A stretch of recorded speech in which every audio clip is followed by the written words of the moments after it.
Let's see one very interesting problem from rolling motion. It's a conceptual problem where a number of concepts are applied. So try to analyze this problem first before writing the equation. Question is what will be the acceleration of the block if this disc rolls? Okay. So here we have these two pulleys, ideal pulley, ideal strings. This is a disc of mass small m radius r, and this is a block of mass capital M on which this external force is applied. There is no friction here, and here rolling is taking place. That means friction is static. Okay. So let's write all the forces acting on the bodies. Okay. So let's start with tension. Suppose here if you take tension as T, one string, one tension, everywhere tension will be T. So here also it will be T, and this pulley is massless, so here tension will be 2T. Okay. Now let's say because of this force it accelerates rightwards, so its acceleration is rightwards, A. Okay. Here between this, let's say friction force on capital M is leftwards, so on disc it will be rightwards. Okay. Right. So because of this friction as well as this tension, it will rotate anti-clockwise. So let's say it rotates with angular acceleration alpha. Okay. And its center of mass acceleration is ACM in this direction. Okay, so these are the parameters. So here how many variables I have taken, accordingly I have to write the number of equations. So you can see that T, A, ACM, alpha and F. So 5 parameters are there. So I need to write 5 equations. So first of all, let's concentrate on translation motion of capital M. So translation motion of capital M, how many forces? F and 2T, acceleration A. So first equation will be what? F minus 2T is equal to M into A. Okay. Second, let's concentrate on translation of this disc. Okay. So T is leftwards, friction is rightwards. ACM I have taken leftwards. So what equation I'll write? T minus F is equal to its mass small m into ACM. Okay. So this is nothing but translation motion equation. Now what is rotation motion equation? Only this disc is rotating. So I'll write net torque is equal to I into alpha. Okay. And here there are two torques because mg will not have any torque, about center it is rotating. Okay.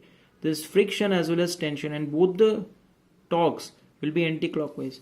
So what I'll write, torque due to friction will be F into capital R, perpendicular distance is R. Similarly, torque due to tension will be T into perpendicular distance plus T into R.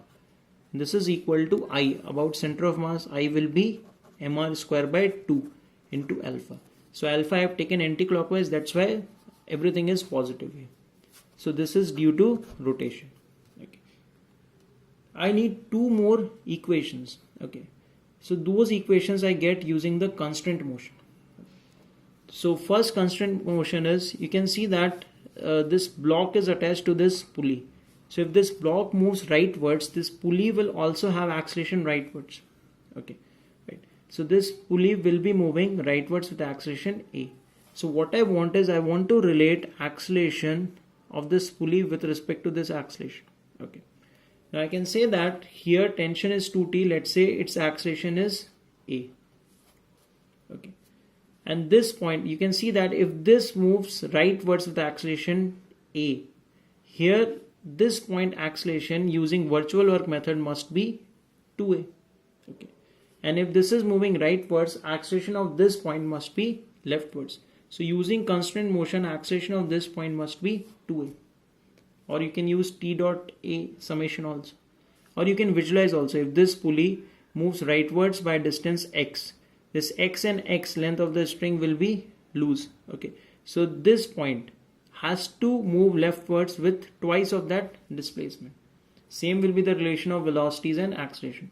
Okay. So if this pulley is moving rightwards with acceleration A, this point is constrained to have acceleration 2A in the leftward direction. Okay. So let's use this. I'm again drawing this disc. So this point, the topmost point acceleration is given as 2A. The bottommost point, since it is relatively at rest with respect to capital M, it must be having acceleration A. Okay. And what variables we have taken? center of mass acceleration is leftwards. I have taken ACM, and it is rotating anti-clockwise with alpha. Okay. So what I can do is, now I can write the accelerations of topmost point and bottommost point with respect to ACM and alpha. Because we very well know if body is rolling, acceleration of any point is nothing but vector sum of acceleration due to translation and acceleration due to rotation. So topmost point, what will be acceleration due to translation? It will be ACM, due to rotation same direction R alpha, and this is equal to 2a. Bottommost point, due to rotation, it will be R alpha in this direction, due to translation ACM in the opposite direction. So net acceleration should be rightwards. What should I write? R alpha minus ACM is equal to A. So these will be other two equations. Combine these two equations with the above three equations and you can find all the unknowns. Okay. So the visualization of the motion is very, very important. The condition of rolling is important. String constants are important. Okay. So what I suggest is, draw this diagram again and check if you are clear with motion of each and every object or not.